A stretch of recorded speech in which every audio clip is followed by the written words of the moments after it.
talking about Urban Meyer and this and that. What I heard and what I read from Scott Wolf today specifically was it was Urban Meyer, but it was really significant discussions with Bob Stoops to replace Clay Helton as the next USC football coach. Ready? Bob was ready. Bob was ready to go. Bob was ready, and do you think that would have gone over okay with USC local fans and national college football? Champion, multiple-time participant in the BCS.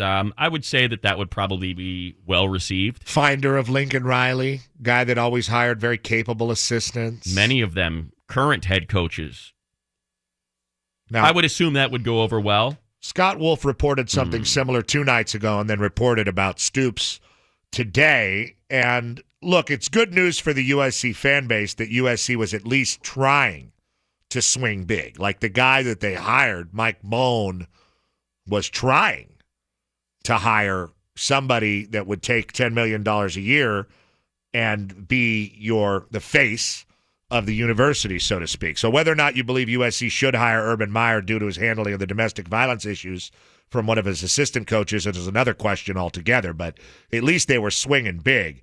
So if there was significant with discussions with Meyer and more so Stoops. And that's why it took 11 days. You got to be asking yourself, how come Helton? Yeah, that's why it took all this time. Otherwise. Not because he was doing inventory and researching and making sure that everything was right before he made this announcement. Well, and that's a bold-faced lie. Yes. And I don't know how Mike Bohn does a straight interview for the rest of his career now. You can't do that. Because now people are going to be like, did you really not talk to anybody for those 11 days? No, I was taking inventory in our own athletic department. No, you've been here for a month.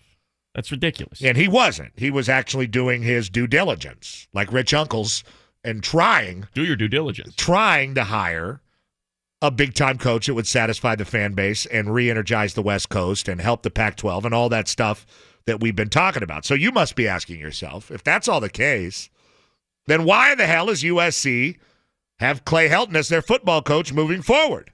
How come Bob Stoops didn't take the job? Why? The hang-up with Stoops was not about money specifically. It was about money for his assistants and full control. What was that last one? Full control. And that's part of full control. Money for your assistants. You don't find paying really good assistants. Yeah, Alex Grinch, Lincoln Riley, people like that. Morgan Scally, who's a great coordinator. I mean, you just don't. Venables is a guy. I mean, you don't hire those guys. Strength coach. With tiddlywinks. Exactly. And that was an issue for Stoops. I'm hearing that was the hang-up that's being reported by other people. Just to explain, when you hire a big coach, you negotiate not just salary and a parking spot, but you give the guy full control. And I mean full control. I mean, USC's going to Notre Dame. Coach Stoops wants to leave on Friday.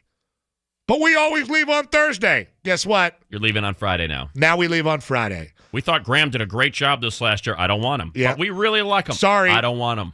Who are these three guys in A2 through A4 on the plane? Well, get them off. Well, that's get them off. That's full control. Right. And USC, of course, didn't want to give that up. Why?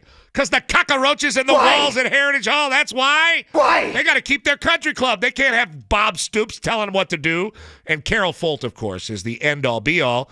And she has been unable to do what she was hired to do, which is make changes top to bottom at USC. She's made a lot of changes, but she's been unable to drain the swamp in the athletic department.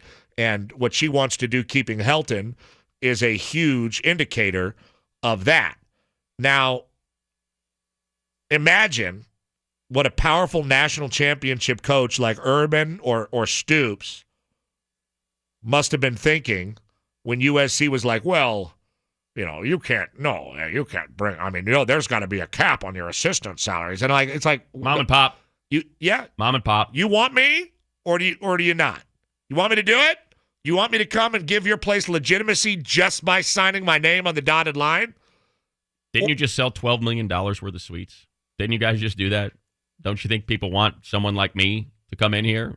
Yeah. And if you want someone like me, guess how this works? And he wants to hire his own people to do all the athletic department jobs and all those people. They all do. Where could they go without USC as their identity after all these years?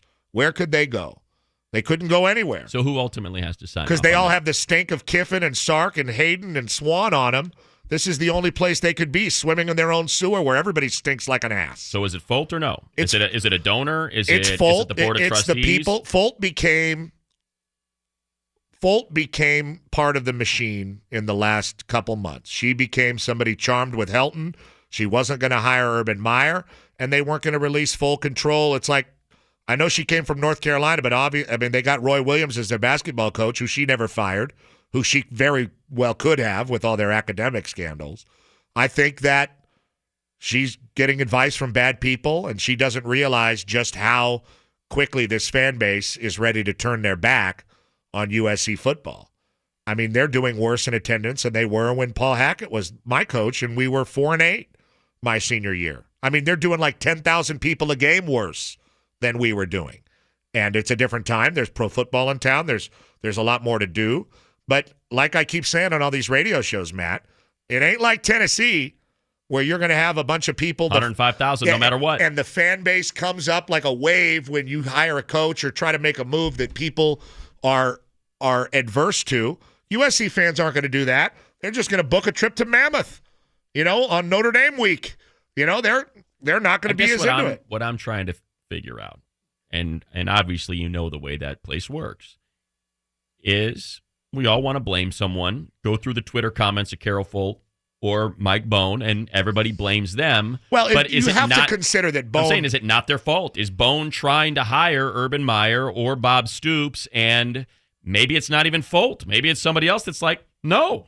Caruso? And then they just both, Rick Caruso? No, it's the president of the university. So it all comes back to Folt. I have all these different people from all these different places that are all very reputable media people that point at Carol Folt. That's what I was trying to figure out. So it seems like is it the Swamp or is it Folt who now runs the Folt Swamp? became part of the Swamp. Right. And the people in She's afraid of the Swamp. The people that work at USC, that work inside the athletic department, were desperate to keep Helton. We're fighting to keep Helton, and we're leaking out things like the word optimistic to Bruce Feldman. Well, where would that come from? Obviously from within the athletic department, from somebody that needs Helton to keep their job so they can keep their job. Maybe likely from Pat Forty. Well, all this was happening while Mike Bohn was meeting with Bob Stoops. Away from the Swamp, was meeting with Bob Stoops. And ultimately, it looks like, you don't go from, hey, we were going to pay Bob Stoops $10 million a year to, okay, here we go with Clay Helton. Here's a great statement we're I'm putting out on Twitter. Week. Yeah. We're going to win a bowl game. Guy who makes $3 million a year. Alabama's gettable. There were two things that Bruce Feldman said yesterday, and obviously Bruce has to keep up relationships, and I get it. And look, Bruce is great at what he does. He was on this for 2 weeks. And I have to do USC games. It's a little awkward, but two things Bruce said that really embarrassed me. It doesn't take courage to keep everybody comfortable and keep everybody insulated and keep the swamp monster alive. It did not take courage for Carol Folt and Mike Bohn to keep Clay Helton, quote unquote, a man of integrity. And that was alleged, kind of, by Bruce Feldman yesterday, and I had a big problem with that. Where is the vision? It takes courage for somebody to be hired and have vision and hire somebody great and have vision for the future of greatness for USC, not this mediocrity that they've been mired in. That and the other thing that no one was talking to anybody for the last 4 or 5 days, and that USC doesn't have the money and the backup quarterback and this backup, all these excuses that everybody throws in, like the kitchen sink when they're talking about the Clay Helton era. We do this every year. Some idiot tweeted out, I had to unfollow him. Tariq Fattel, nice guy too, right? I had to unfollow him. He tweeted out, clearly Clay Helton's the man there. He's obviously a very good coach. He's clearly the man. Clearly the man. If he was the man, we wouldn't have this conversation every single year. We do this he's clearly not the right guy there, or we would not be having this conversation every year. It's unbelievable. If he was the man, they wouldn't have taken offensive play calling duties away from him, given them to Cliff Kingsbury, and the second he ditched him, immediately go get one of his lieutenants and Graham Harrell to come in and take over. I thought the best point you made yesterday was this. Arkansas's open. Missouri's open. They're all open. Ole Miss is open. Clay Helton's been rumored to be getting fired for 2 years.